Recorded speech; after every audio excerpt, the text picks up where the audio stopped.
Bonsoir, bienvenue dans Talkback GP. Vous le savez, le lundi, c'est Talkback GP et on est très heureux de vous retrouver pour cette émission spéciale Grand Prix de France, un Grand Prix de folie. Mais ça, on va y revenir dans quelques instants avec les invités qui sont avec nous. On va évidemment, et on est très heureux de le saluer et de le retrouver, saluer tout de suite Johan Zarco. Bonsoir Johan. Salut. Merci de ta présence. On va vite rentrer dans le vif du sujet, mais évidemment, on va aussi se tourner vers mes acolytes habituels, à savoir Michel Turcot. Bonsoir Michel. Ouais, salut, je suis là. Salut Johan, salut Eric. Parfait, salut Michel. Et Thomas Morcellino qui est là aussi. Salut Thomas. Salut Eric, salut Johan. Salut. Alors, je le disais, on a vécu un Grand Prix de folie. Alors, Johan, tu étais l'un des acteurs de ce Grand Prix exceptionnel. En quelques mots, quelle ambiance, quelle folie.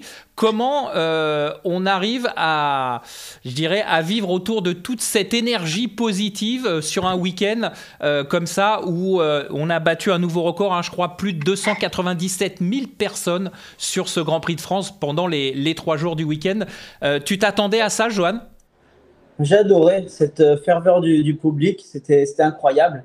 On se doutait qu'il allait y avoir du monde et moi ce qui m'a étonné c'est de voir autant de monde, tous ultra positifs. Je m'attendais à avoir une majorité de commentaires du type dommage, tu vas plus gagner. Mais non, pas du tout. Ils sont à fond avec moi dans ce projet Honda parce que j'y crois et on sent qu'ils peuvent y croire aussi. Et ça fait ultra plaisir. Du coup, 12e place en récompense, 4 petits points au moins pour dire qu'on n'a pas fait le week-end pour rien. Mais du coup, avec moins de pression, on va dire en mode moto, eh bien ça a permis de profiter davantage du public. Alors Michel et Thomas, vous étiez vous sur place. Ça a été énorme parce qu'on a vu passer des images du départ, on a vu les images à la télé. Jamais, on avait l'impression que le circuit Bugatti avait été aussi rempli. Comment ça s'est passé pour vous sur place, Michel ? Bah écoute, aussi très surpris alors c'est vrai qu'on s'attendait à avoir du monde. L'an dernier, on avait déjà battu un record avec le dimanche, plus de 110 000 personnes. Là, on a atteint quasiment 120 000 personnes dans le week-end. Mais c'est vrai qu'on pouvait s'interroger. Voilà, on a 2 Français qui sont quand même dans des situations compliquées avec leur matériel. Donc, on savait qu'ils n'allaient pas pouvoir jouer aux avant-postes. Malgré tout, effectivement, le public a répondu présent. Il est là. Et moi, ce qui m'a surpris, tu vas me donner ce que tu en penses, Johan, c'est que je vois le public se transformer. C'est-à-dire qu'on a une époque, on avait, c'était vraiment les motards qui venaient au Grand Prix de France. Et là, il y a énormément de familles. Moi, j'ai jamais vu autant de gosses avec des casquettes de pilotes qui attendaient pour des autographes, pour faire des photos. Ça m'a surpris. Comment tu l'as vécu, toi, ça, Johan, cette particularité du public? C'est vrai, j'ai pas fait gaffe sur le coup, mais en fait, on en parlait hier soir avec toute l'équipe de Canal. Et en effet, c'est vrai qu'il y avait beaucoup de familles, beaucoup d'enfants. Du coup, ça donne un effet plus. On, on fait rêver du monde, on fait rêver plein de jeunes, de gamins. Et ça permet presque d'avoir un public, disons, moins le côté presque motard, blouson noir que tous les gens peuvent penser, enfin, les gens de l'extérieur qui n'aiment pas la moto. Là, au moins, on s'est ouvert à autre chose et c'est cool. C'est de toute façon quand même les pilotes français peuvent transmettre maintenant. On n'est pas, c'est fini le côté moto blouson noir. Puis ça laisse espérer aussi dans tous ces gamins qu'on a vus là, qui est peut-être la relève qu'on attend, parce que voilà, c'est vrai qu'on se désole de voir qu'après Fabio et toi, on a plus de jeunes pilotes. Là, peut-être que le champion de demain français, il était dans le public ce week-end. Peut-être, ouais, c'est possible. En tout cas, ces enfants-là seront demandeurs pour pouvoir essayer la moto, s'aventurer là-dedans et voir s'ils peuvent faire de la moto leur sport. Après, à nous, ou en tout cas à la fédération, au circuit, de pouvoir donner ça accessible. Parce que le problème en France, c'est que c'est quasi inaccessible. Et du coup, au moment où on veut s'y aventurer, tout est fait pour qu'on abandonne si on ne va pas à l'étranger. Thomas, une question pour Johan par rapport à ce succès populaire. Johan, juste une question. Est-ce que la recette de PHA du Grand Prix de France, cet enthousiasme du public, tu la ressens ailleurs sur d'autres circuits du calendrier? Bon, effectivement, là, il y a l'affluence qui fait que ça peut être un peu plus impressionnant, mais sur d'autres circuits du calendrier, est-ce que tu arrives à ressentir cette ferveur du public? Non, vraiment, en fait, cette ferveur du public là pour les pilotes français, c'est normal qu'on l'ait que au Grand Prix de France, mais ça fait un vrai effet comme si on était Valentino Rossi. C'est incroyable, c'est incroyable. Parce que les gens attendent devant nos camions, quoi. Celui de Fabio et le mien, ils attendent. Il y avait la queue devant les camions. Et ça, on a vu ça que chez Valentino Rossi, parce que même sur Marc Marquez, on ne le voit pas sur les Grands Prix européens, si ce n'est peut-être l'Espagne, ou alors pour Pecco au Mugello. Mais là, ça y est, ça existe pour nous, Français, en France. Et ça, c'est top. En revanche, sur les autres circuits, là où on va dire c'est une grande fête tout le week-end, il n'y aurait que peut-être le Sachsenring où les gens s'organisent sur la colline en mode camping et tu sens que les gens viennent tout un week-end. Ils ont à la fois la moto en spectacle et une grande fête pendant le week-end. Mais là, avec tout ce qui est organisé en France, c'est à l'unanimité le Grand Prix le mieux organisé parce que les gens ont de quoi s'occuper même quand les essais sont finis. Et ça, c'est pour ça que ça devient cool, quoi. Et puis, vas-y Michel, j'irai après. Ouais, vas-y. Une dernière question sur le public avant peut-être de passer, parce qu'on ne va pas te retenir trop longtemps, c'est que tu es pressé pour parler un peu de sport après, mais une dernière question. La prochaine course, c'est au Grand Prix de Catalogne. On sait que c'est un Grand Prix où on a l'habitude de voir énormément de Français, beaucoup de sudistes qui préfèrent aller passer un week-end à Barcelone. Comment t'es sudiste, Fabio aussi. Donc est-ce que tu attends encore une ferveur un peu similaire peut-être à Barcelone la semaine prochaine? Non, je ne m'attends pas à la même chose, même si je sais qu'il peut y avoir beaucoup de Français. En fait, par expérience, je sais qu'il va y avoir beaucoup de drapeaux français dans les tribunes et du coup, pareil, un vrai soutien, mais on ne va pas avoir la même proximité avec eux parce que Barcelone, c'est en fait, quand on va au Grand Prix de Barcelone, oui, il y a une belle météo, de quoi profiter d'une belle piste avec des belles tribunes, du coup, on voit plutôt bien la piste. Et le spectacle moto, on peut l'avoir, mais dès que les séances sont finies, qu'est-ce qu'on peut faire? C'est seulement s'occuper au centre de Barcelone. Du coup, on n'a pas la proximité publique comme on peut avoir au Mans, même si beaucoup de Français viendront à Barcelone. Alors, Johan, avant que tu nous quittes, parce que comme disait Michel, tu as un planning assez serré aujourd'hui, on va revenir sur ce Grand Prix d'un point de vue sportif. Tu le disais au début de l'émission, il y a quand même eu des points de marqués, mais on a eu l'impression, quand on t'a vu rentrer au box, qu'il y avait une espèce de frustration de ne pas avoir pu être plus acteur de ta course, si je m'exprime bien. Est-ce que c'est ce que tu ressentais au moment où tu es rentré dans le box? Ben, c'est clair parce que en fait, quand on arrive d'une course, on est plein d'adrénaline, on est dans... Il y a la jambe qui se montre un peu. Ouais, Guillaume, il passe et il repasse. Hein. Ah, c'est pour montrer que... Oh, on a un taxi. Ouais, Guillaume, tu peux nous le laisser 5 minutes encore, Guillaume. Non, ça va, le taxi s'est planté Ah bah envoie-le à Paris, au loin à Paris. Non, mais vu qu'il a raté la rue à Paris, le temps qu'il refasse le pâté de maison, il en D'accord. a pour 20 minutes. Ouais, donc... Après, j'étais en fait, on est sous adrénaline, sous agressivité, un peu de combat, de course. Du coup, clairement, voilà, un sentiment de j'ai pas pu me battre comme je voulais. Après, il y a une satisfaction de se dire je suis chanceux, récompensé d'avoir au moins 4 points. C'est une des premières satisfactions, hein, arriver au bout de la course et remporter quelques points. Mais sentir que il nous manque du rythme, la moto, elle veut pas le faire. Et j'ai beau essayer 1000 choses en course, il n'y a pas de changement sur la moto. Et du coup, donc quand j'arrive au box, j'explique ça, on le sait. Du coup, on dit il n'y avait pas de surprise, on sait avec quoi on part. Il ne faut pas s'attendre à ce qu'il y ait des transformations pendant la course. Mais du coup, il faut quand même aller au bout de la course pour prendre toutes ces infos et, disons, faire le job pour aider Honda à avancer. Mais voilà, c'est normal que le premier sentiment, il est « Ah, j'ai les boules » parce que, même vu mon sentiment de combat, de concentration que j'avais sur la moto, j'avais envie de plus. Mais non, pour l'instant, c'est ça qu'il faut prendre. D'accord. Johan, tu es demain au Mugello, des essais. Est-ce que tu sais déjà un petit peu ce que tu vas pouvoir, s'il y a des nouveautés, d'autres choses à essayer? Non, je ne sais pas encore ce que je vais essayer parce que j'ai pas eu besoin de savoir. Je leur ai dit, je préfère arriver sur place, vous me préparez le plan et moi je me mets à fond sur la moto. Et au moins je me fais pas des présidés et du coup je croire que et finalement ça se passe pas. Pour arriver le plus net possible et disons être le plus clair dans mes sensations.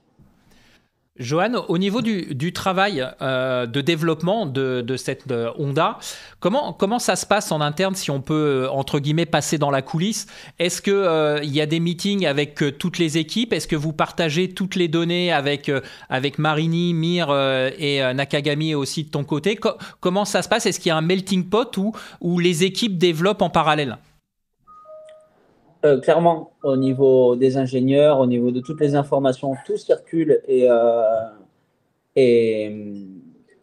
oui, et tout est pris ensemble pour pouvoir bien analyser au mieux. Après, entre pilotes, on discute très peu entre nous parce qu'on se croise très peu en fait.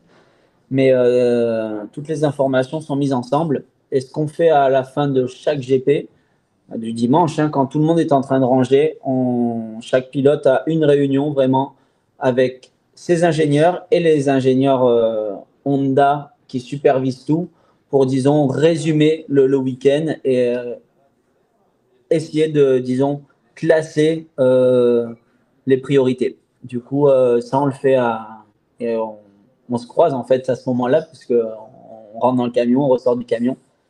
Ça, c'est un truc que je n'avais pas l'habitude de faire, mais c'est pour, disons, à chaque fois pouvoir essayer de bien situer les soucis.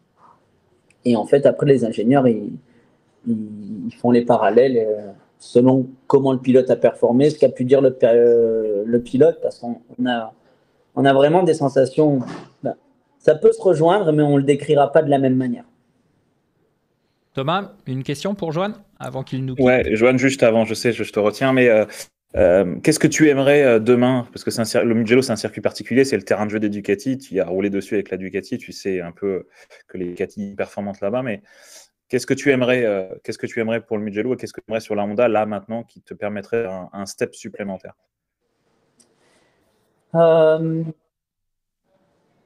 Après, j'aimerais sentir qu'en fait, la moto, je peux l'emmener un peu comme je veux au moment où j'accélère, au moment où je l'entraîne dans le virage.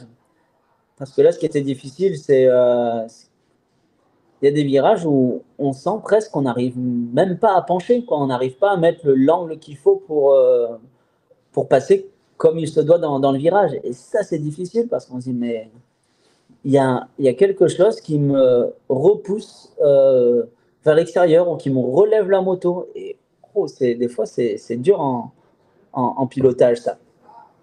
Du coup, j'aimerais d'abord avoir des sensations, disons, de OK, je conduis bien ma moto et ensuite, par exemple, je fais que chercher du grip. Mais là, on peut même pas dire des fois que c'est qu'un problème de grip parce que le premier virage du Mans, c'est pas un virage où on patine et pourtant, c'était certainement le virage où on perdait le plus de temps. Tu veux dire dans la Dunlop, c'est ça, à l'entrée de la Dunlop jusqu'à la chicane? C'est ça, ouais. D'accord.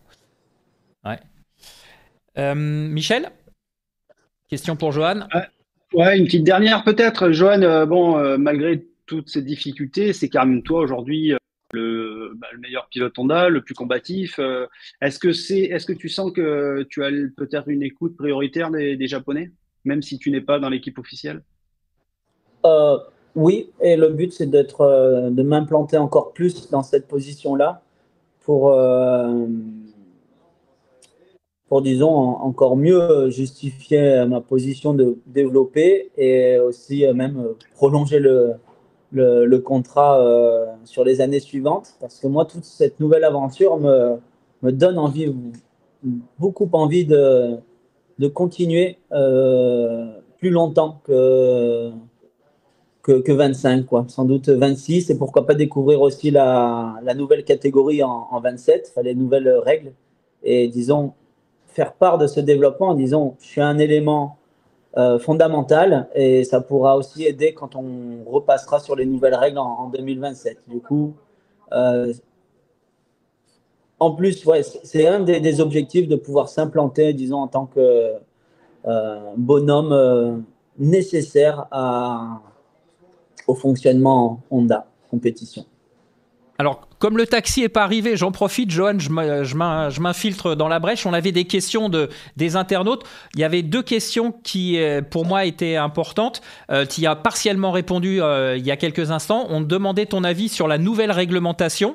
Et puis, il y a, ça c'est Romain qui nous posait la question, et il y a Christophe qui nous posait la question un peu plus touchy en disant, on entend beaucoup de rumeurs sur la 2e équipe satellite, Yamaha, etc.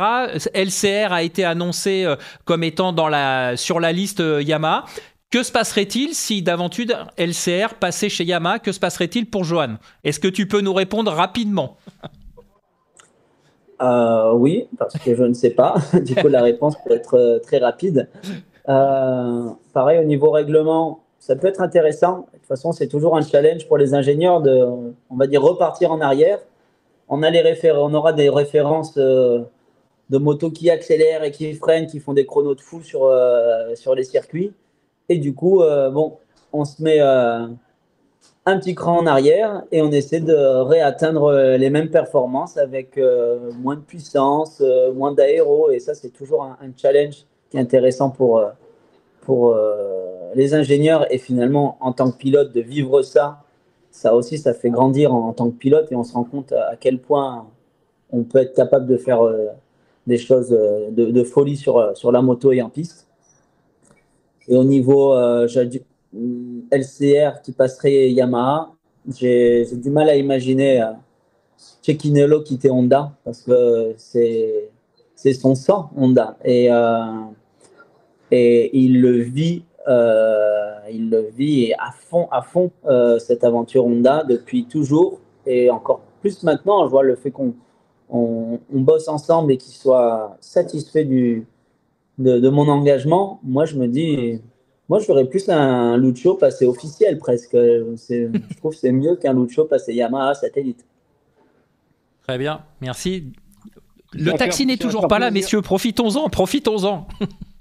Ça va faire plaisir à Alberto Puch, ce que tu es en train de nous dire, Johan. Ah ouais, mais je pense pas qu'il regarde Talk Show lundi à 21h. On lui enverra. Thomas, tu as peut-être une dernière question pour Johan?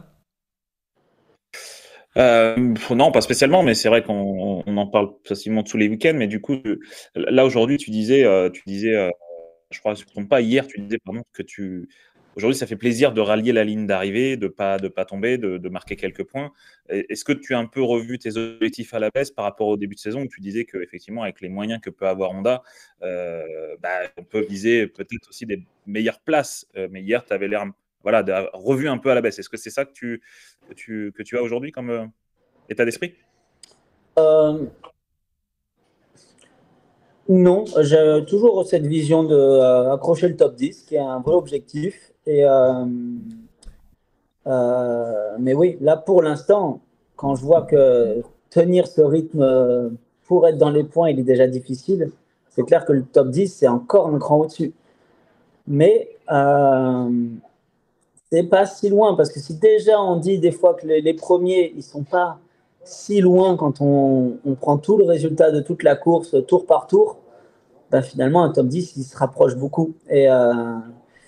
Et je crois fortement que quand on mettra le doigt sur les bonnes choses, tout va s'ouvrir de bonne manière. Et ça va être l'autoroute du kiff, quoi. Et je le vois comme ça. C'est pour ça que oui, j'accepte que finalement, satisfais-toi des points, mais n'oublie pas que tu vises le top 10 dans un premier temps. Merci. Très bien. On va pas te retenir plus longtemps. Si le taxi est là, Johan, on va te remercier déjà d'avoir tiré un petit peu sur la corde. En tout cas, merci beaucoup. On te souhaite des tests très fructueux au Mugello. Je crois que c'est 2 jours, 2 jours de test. Et, non, 15 jours finalement. C'est 15 jours. D'accord, ouais. Ok. Bon, en tout cas, mille merci encore une fois de ta présence. Tu vois, chez Shark, ils nous ont fait un petit cadeau sympa. Ils nous ont prêté pour agrémenter le studio. Je crois que tu le reconnais, celui-là. C'est le casque 2022 d'Austin. Donc, ah ouais. On espère récupérer celui du Grand Prix de France bientôt pour agrémenter le studio. En tout cas, mille merci, Johan. Et puis, bonne continuation, bon test au Mugello et surtout bon Grand Prix à Barcelone. Salut. Donc merci à Johan Zarco une nouvelle fois de sa disponibilité. Maintenant, messieurs, ce que je vous propose, c'est de rentrer un petit peu plus sportivement parlant dans le débrief de ce week-end exceptionnel. Et on va commencer par l'homme fort, j'allais dire Jorge Martin, puissance 4 ce week-end. Nouveau record de la piste, pole position et doublé, sprint et Grand Prix. Il marchait sur l'eau ce week-end, Martin, Michel. Bah oui, Eric, effectivement, c'est l'homme fort. C'était l'homme fort du Mans, parce que pole position, victoire en sprint, victoire du Grand Prix. Je crois si le doc m'arrêtera si j'ai une bêtise, mais je crois que c'est la 4e fois donc depuis la création du sprint qu'il réalise. Alors le doc m'a dit que c'était ni un hat-trick ni un grand slam, mais on n'a pas encore trouvé le nom. Mais voilà, la pole, la victoire au sprint et la victoire du Grand Prix, ça n'a pas encore de nom. Puis également record du tour, record de la piste aussi pendant la qualif. Donc il était très très fort. Il avait à cœur de se rattraper de sa boulette de Jerez, notre ami Martin, et il a bien réussi. Il y a aussi une autre motivation dans tout ça, c'est évidemment la place de pilote officiel Ducati qui reste à jouer officiellement entre Bastianini, Marquez et lui. On peut estimer que pour Bastianini, les carottes sont quand même un peu cuites, même s'il reste encore dans le top 5, il est là, Bastianini, mais visiblement le choix va se porter, d'Alenia va se porter entre les 2 Espagnols. Donc voilà, rivalité avec Marquez. D'ailleurs, on l'a vu à la fin, il était vraiment heureux, il en a cassé la bulle de son carénage, il en a arraché sa visière, et puis il a bien dit et répété pendant la conférence de presse qu'il était le numéro 1, que c'était lui le plus fort, du grand Martin. Il dit il mérite cette place, il mérite ce guidon, il n'a plus rien à montrer, je crois qu'il a tout prouvé. Il attend qu'on lui dise, c'est pour toi. Donc je pense par contre, si c'est Marquez qui choisit, il va y avoir sacrément soupe à la grimace du côté de notre ami Jorge Martin. Ouais, on va y revenir un petit peu plus tard. Thomas, c'est vrai que Martin, il a été impressionnant ce week-end. On le surveillait parce que c'est vrai qu'après sa boulette de Jerez, on pouvait dire que c'était lui qui avait un petit peu la pression, même s'il avait 17 points d'avance quand il est arrivé au Mans. C'était lui qui était un petit peu regardé par tout le monde pour savoir comment il allait réagir. Et finalement, il a été impressionnant de maîtrise. Oui, effectivement, mais après, c'est à chaque Grand Prix, il y a un changement de pouvoir. En fait, effectivement, on a eu Martin qui était un petit peu en retrait, on va dire, à Jerez, là qui est revenu devant, qui effectivement profite des déconvenus de certains pour pouvoir conforter et consolider sa place de leader au championnat. Mais on peut imaginer qu'en Catalogne, il y a encore d'autres pilotes, notamment Marquez ou Bagnaia, qui viennent encore lui mener la vie dure. Donc c'était difficile pour les dirigeants de Ducati, notamment Gigi Dall'Igna, de pouvoir déjà définir un choix. Ça risque d'être compliqué et j'aimerais pas être à leur place aujourd'hui. Donc voilà, on verra ce que ça donne dans 15 jours, parce que Dall'Igna l'a clairement dit en début de week-end dernier, c'est en Italie que la décision sera prise. Donc il reste très peu c'est pas d'accord, c'est ce qu'il a dit, mais dans tous les cas, il y aura au moins quelque chose qui sera, on en saura peut-être un peu plus. Là, on est toujours dans cette expectative de savoir ce qui va se passer, quoi. Ouais, je voulais en parler un petit peu plus tard dans le déroulé de l'émission, mais puisqu'on y est, on va rentrer dedans de plein pied. Comme tu le dis, t'aimerais pas être à la place des décideurs, mais quelque part, c'est Ducati qui se met un petit peu dans cette situation en disant que il faut que le choix soit fait avant le Mugello. Donc là, il reste Barcelone et après, il y a pas non plus pléthore de temps avant le Grand Prix du Mugello. Donc hier au soir, pour reprendre les propos de Michel, hier au soir, on a senti quand même que Martin il disait de toute façon, si je suis pas pris, j'ai plein d'autres pistes. Alors, est-ce que c'est par dépit ou par, je dirais, par un petit peu esprit de contradiction? Mais en tout cas, on sent qu'il n'a pas la situation en main, hein, Michel. Alors, écoute, moi, contrairement à Thomas, alors c'est vrai qu'on a beaucoup entendu dire d'Aligna s'exprimer que sur le Mugello, ça serait bien de connaître l'équipe officielle pour 2025. Moi, je pense que ça ne sera pas fait. Je pense qu'ils vont prendre plus de temps, que c'est beaucoup plus compliqué que ça.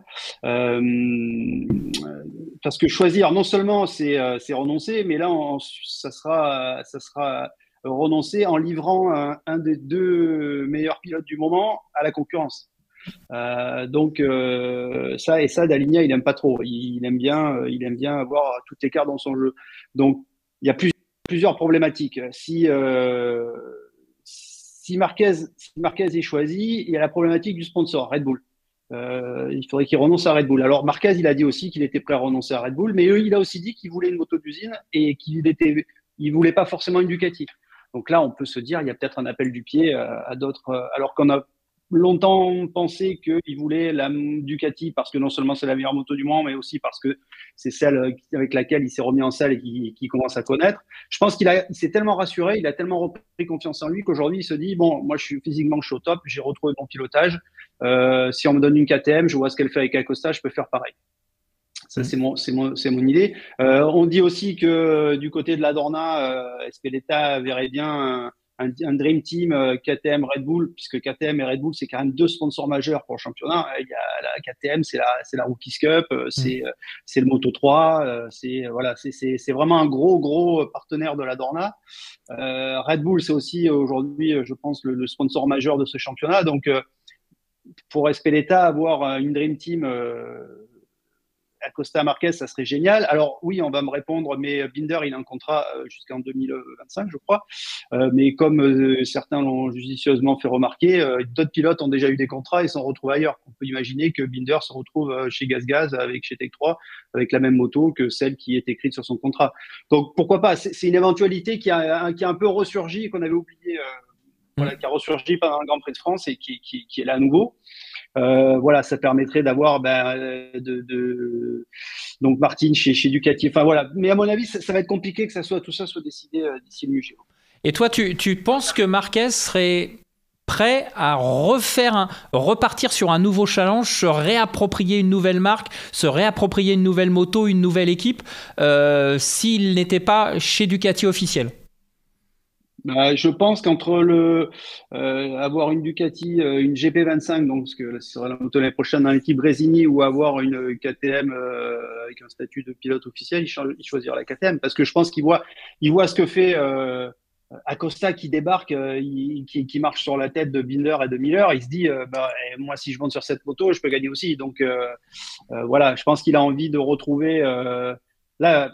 Il a mis il a rien. Finalement, il a mis quoi? Il a mis 4 Grands Prix pour devenir le monstre qu'il était. Là, on n'a pas encore parlé vraiment du Grand Prix, mais il termine 2e, il part 13e. Oui, non, mais on peut en parler comme ça, on va être un petit peu débridé, mais c'est vrai que ces performances depuis Austin, même un petit peu avant, on en avait eu un avant-goût, mais depuis Austin, Jerez et aujourd'hui, et ce week-end Le Mans, il est arrivé, maintenant il maîtrise son sujet, et 13e au premier tour de la sprint, il est 4e. Hier, il fait encore une course pleine de maîtrise, et il finit 2e avec une attaque de fou sur Bagnaia au dernier tour dans le chemin au bœuf. Oui, il est là, ça y est, il est revenu tel qu'en lui-même. Mais après, j'allais dire aussi vis-à-vis de Marquez et vis-à-vis de Ducati, Thomas, tu m'arrêtes si je dis une bêtise, mais normalement, il y a une équipe satellite qui devrait changer de crèmerie. Ça aussi, ça va compliquer les choses, non? Chez Ducati. Oui, effectivement, mais là, il y a plein de sujets différents. Après, je suis d'accord avec Michel sur le fait que si jamais il y a une offre d'usine, je vais juste revenir sur ce sujet-là, mais s'il y a une offre d'usine et une offre de team dans un team satellite, même si c'est avec une météo officielle, je pense qu'il rejoindrait plutôt le team officiel. Mais je pense qu'il n'y a pas de comparaison entre une KTM et une Ducati. L'année dernière, la Ducati, elle a gagné avec 6 pilotes, sauf erreur, alors que la KTM, aujourd'hui, pour retrouver une dernière victoire, ça remonte à un petit moment maintenant. Donc, on n'est pas sur une moto la plus homogène, on va dire, du plateau. Donc, je ne sais pas si cette adaptation sera beaucoup plus simple ou aussi simple qu'il l'a fait avec la Ducati, même si effectivement Marquez est un pilote hors pair. Là, on est quand même sur une moto différente. Donc après, Acosta n'a pas le bagage qu'a Marquez en MotoGP. Il n'a pas ces habitudes à reprendre d'une moto à une autre. Voilà, donc là, c'est un peu différent. La comparaison risque d'être compliquée. Donc après, on ne sait pas. Mais cette rumeur d'un Dream Team Acosta-Marquez, on l'avait déjà eu l'an dernier. On supposait un troisième team KTM. Ça ne s'est pas fait pour des raisons... parce que la Dorna avait refusé à ce moment-là. Là, ça revient sur le devant de la scène. Enfin, je sais pas. Honnêtement, quoi ? Non, c'est pas que ça serait pas une troisième équipe. Ça serait.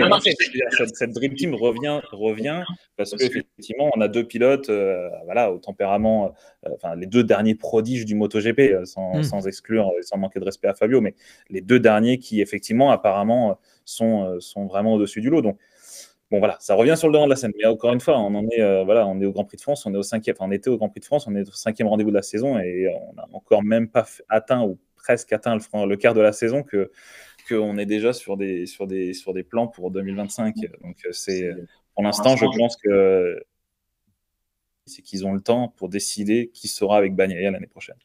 Après, tu nous as dit que c'est sur Mugello. Oui, mais. Ouais, après, c'est eux qui ont fixé l'échéance. C'est eux qui ont fixé l'échéance du Mugello. Bon, après, ce qu'on va rappeler, comme tu le disais, Thomas, c'est que ce week-end encore au Mans, on retrouve 3 Ducati sur le podium. Hein, ça veut bien dire ce que ça veut dire. Exactement, mais après aussi, Daligna, il va avoir ce dilemme-là, comme disait Michel, c'est que est-ce qu'il vaudrait mieux perdre Marquez ou avoir en face de lui une KTM avec un Marquez et un Acosta, est-ce qu'il vaut mieux avoir un ennemi dans son camp ou pas? Enfin, tu vois, là, je pense qu'il va y avoir ce dilemme-là du côté de chez Daligna. Et encore une fois, Marquez ne veut pas forcément rouler en rouge l'année prochaine. Il veut une moto officielle. Donc, il peut aussi effectivement aller hériter d'une GP25 l'année prochaine dans un team satellite. Et ce serait un premier step. Est-ce que la physionomie idéale, entre guillemets, serait de voir Martin partir chez les Rouges en tant qu'officiel et Marquez prendre sa place chez Pramac? Est-ce que ça peut être un cas de figure qui tient la route dans le paddock? Non. Non, puisque Marquez a dit qu'il serait dans une équipe officielle. Donc, il a écarté cette idée-là. Donc, je pense qu'il y a aussi, bien évidemment, une négociation en termes financiers. Voilà, aujourd'hui, cette année, Marquez a accepté de ne pas gagner d'argent parce que il voulait se prouver à lui-même qu'il pouvait déjà retrouver son meilleur niveau, ce qu'il a fait.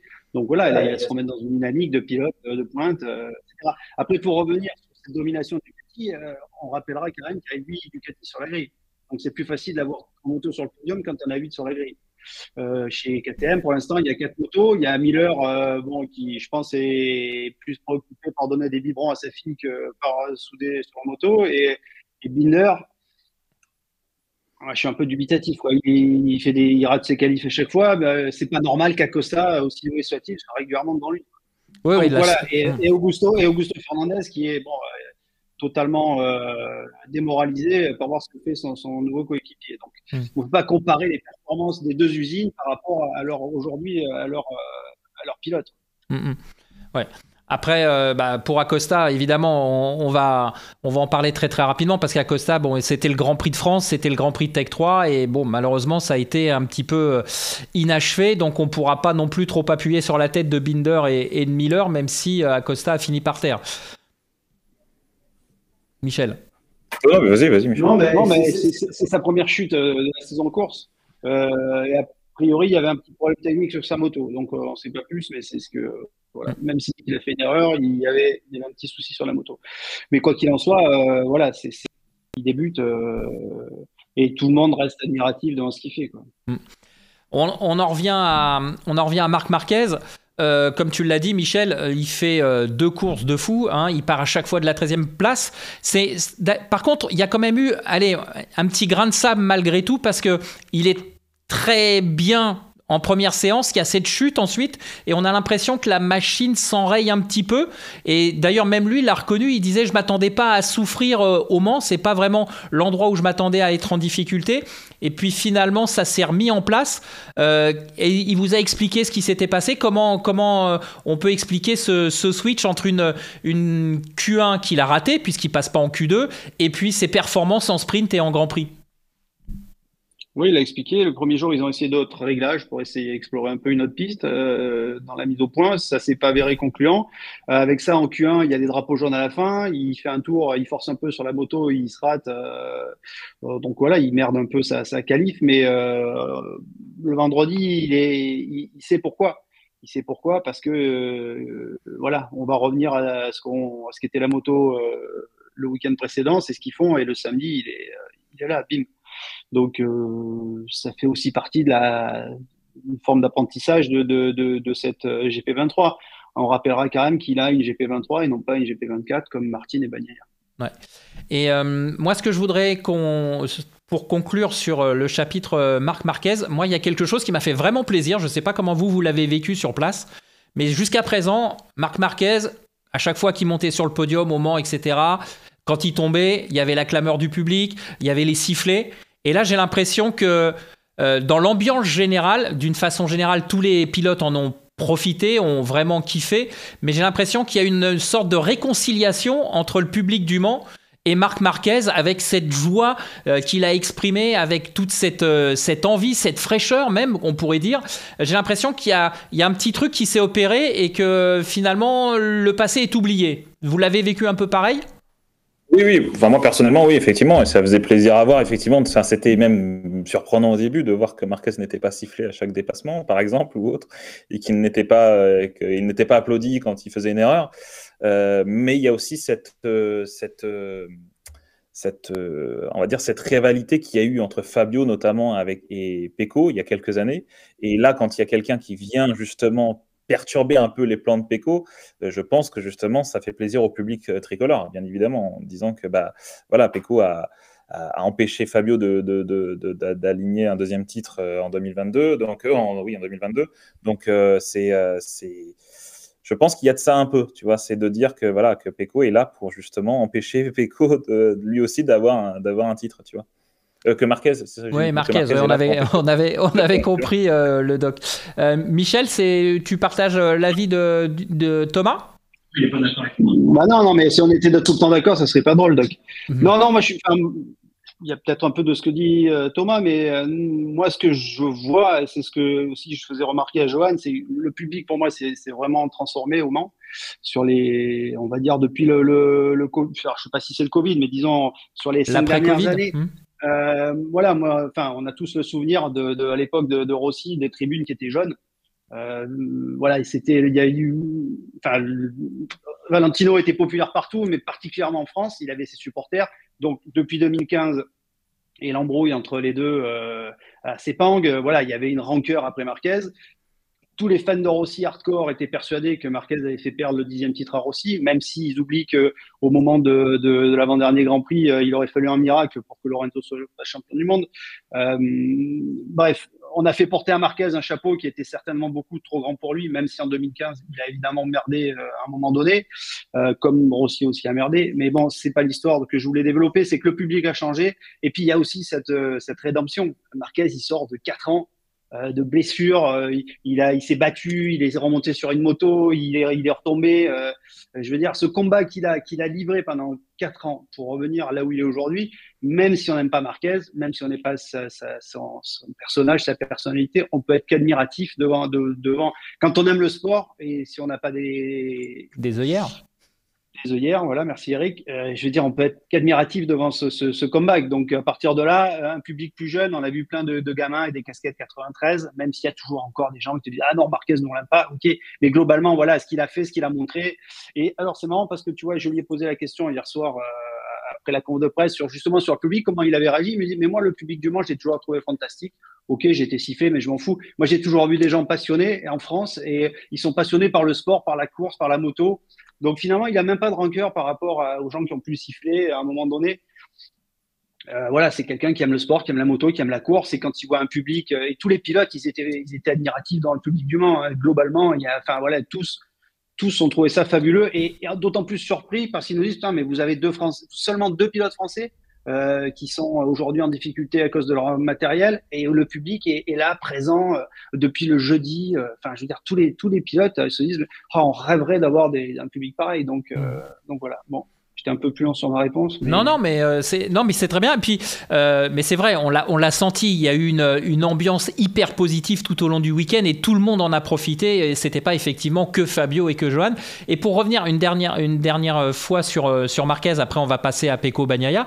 Est-ce qu'il y a aussi ce côté, on a compris qu'il était vraiment là pour la course, pas forcément pour l'argent, parce que ce qu'il a fait là, quitter un contrat doré, casser son contrat, partir entre guillemets pour ne pas être payé, même s'il y a quand même des revenus bien évidemment, mais se lancer sur un nouveau challenge, ça aussi ça apporte du crédit et ça redore son blason en quelque sorte. Oui, moi je pense que je suis d'accord sur ça. Effectivement, mais son âge aussi son palmarès, son âge a permis justement de faire ça, de prendre ce défi-là, d'avoir aussi bien évidemment un peu d'argent de le côté aussi, qui fait qu'il a pu faire ce pari-là. Mais voilà, je rejoins ce qu'a dit Michel juste avant. Voilà, il y a de ça, effectivement, cette aventure qu'il est en train de mener pour essayer de revenir au plus haut niveau. Alors, on va évidemment maintenant s'intéresser au troisième mousquetaire, si on peut les appeler comme ça, c'est Francesco Bagnaia. Francesco Bagnaia, problème en course sprint. Alors, il y a eu des petites divergences sur ce qui s'est passé en course sprint. Apparemment, Tardozzi a dit qu'il n'y avait absolument aucun problème sur la moto quand Francesco Bagnaia s'est arrêté en course sprint. Et puis le dimanche, on avait l'impression qu'on était sur un bis repetita gere, c'est-à-dire que Super Pecco arrive, il met sa cape et il va enfumer tout le monde. Bon, ça s'est pas passé comme ça, mais en tout cas, il a du répondant, Michel. Pecco Bagnaia, il va pas lâcher le titre comme ça. Oui, Eric, effectivement, Pecco fait du Pecco, on va dire, quand il y a une journée qui se passe moins bien, ça l'affecte pas plus que ça. Le lendemain, il est là, toujours calme. Il récupère son niveau. Alors, Jerez, il retient Marquez. Là, cette fois, il s'incline. Martin était un peu au-dessus.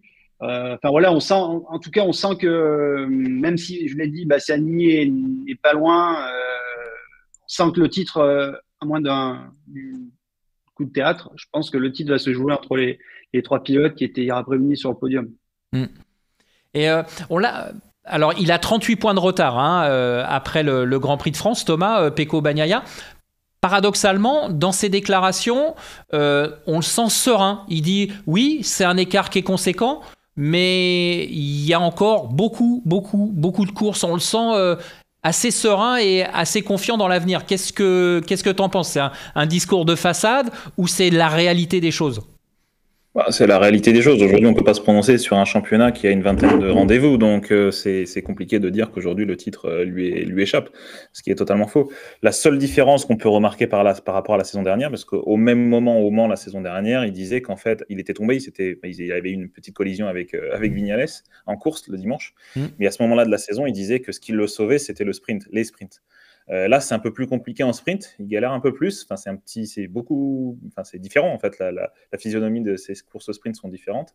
Est différente. Donc du coup, je pense qu'il va falloir qu'il joue un peu plus de régularité, comme ce qu'est en train de faire justement Bastianini ou encore Martin. Martin qui aujourd'hui est sur le podium du sprint depuis San-Marin l'an dernier, qui arrive à enchaîner les victoires le dimanche aussi.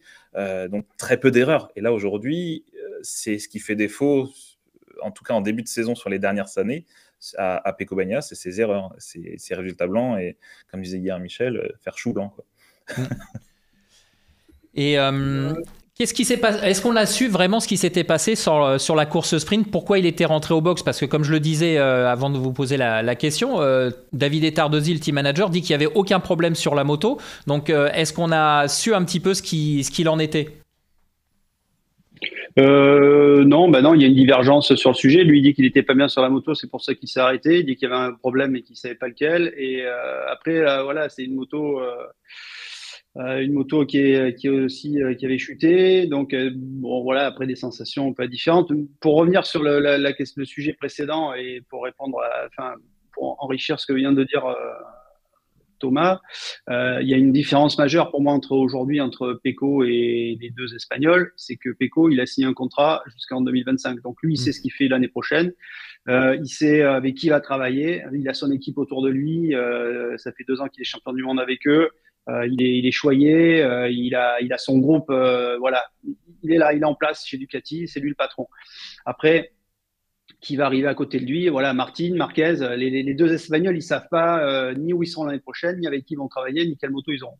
Donc, je pense qu'en termes de confiance, ça fait quand même une grosse diff. Il a pas, voilà, même si il y a des jours où ça se passe moins bien, ça remet pas en cause son avenir. Il y a une forme de sérénité. Après, c'est vrai qu'il a manqué de régularité sur le début de saison, mais bon, à Jerez, il tombe dans le sprint parce que Binder le sort. C'était pas non plus une erreur de sa part. Donc globalement, moi je trouve Thomas un peu sévère parce que globalement je le trouve un peu mieux sur les vendredis. L'an dernier, il galérait davantage le premier jour, et c'est vrai qu'on était toujours surpris de le voir construire son week-end un peu à la Valentino Rossi, hein. Plutôt voilà, méthodique, qui n'est pas forcément dans l'exploit, le claquement de doigts. Mais voilà, moi je pense qu'il sera là, il a de l'expérience, encore une fois, avec cette moto, son équipe, et comme l'a dit Thomas, la saison elle fait que commencer, même si on arrive au premier quart. Ouais. Après, il y a quand même un point qu'il faut considérer aussi, messieurs, c'est que le troisième du championnat, comme on l'a dit, c'est Marc Marquez désormais. Il est à 2 points de Bagnaia. Est-ce que vous pensez qu'on pourra jouer, entre guillemets, fair play jusqu'au bout si d'aventure et le team satellite et Marc Marquez sont devant Bagnaia dans la course au titre? Est-ce que clairement, chez Ducati, à un moment ou un autre, on va pas remettre un peu l'église au centre du village, si vous voyez ce que je veux dire? Non, bah après, il y a aussi cette question qui reste en suspens, savoir ce que va faire Pramac la saison prochaine, s'ils vont passer chez Yamaha, ou est-ce que va aller à Martin. Bah voilà, il y a pas mal encore d'inconnus à savoir sur le plateau, l'échiquier MotoGP de la saison prochaine. Donc, aujourd'hui, il est encore trop tôt pour savoir où est-ce que vont aller chacun quoi. Ouais, bon, après, je grossissais le trait volontairement en disant on avait eu quand même cette discussion l'an passé lorsque Martin et Bagnaia étaient au coude à coude pour le championnat, et on se rappelle bien, notamment Michel, ce que tu nous avais expliqué, c'est que d'un point de vue sponsor, d'un point de vue partenaire, c'était quand même plus logique que ça soit l'équipe officielle qui gagne que l'équipe satellite. Mais là, si en plus Marc Marquez se met dans la bagarre, ça risque d'être quand même, il risque d'y avoir quand même des nœuds au cerveau chez les dirigeants. Moi, enfin, c'est ce que je pense, à mon avis. Le problème numéro 1 qui peut se poser, c'est d'imaginer que si Dagna choisit Marquez et que Martin signe chez Aprilia, parce que si c'est effectivement, si Marquez rejoint l'équipe officielle, la meilleure option pour Martin, ça sera d'aller chez Aprilia, et qui Martin est champion du monde, je suis pas sûr que Dagna puisse voir l'année prochaine une Aprilia avec le numéro 1. Voilà, moi, en termes de connaissant les égos des uns et des autres là-dedans, c'est le truc qui peut me faire dire bon, qu'est-ce qui peut se passer pour éviter ça, quoi.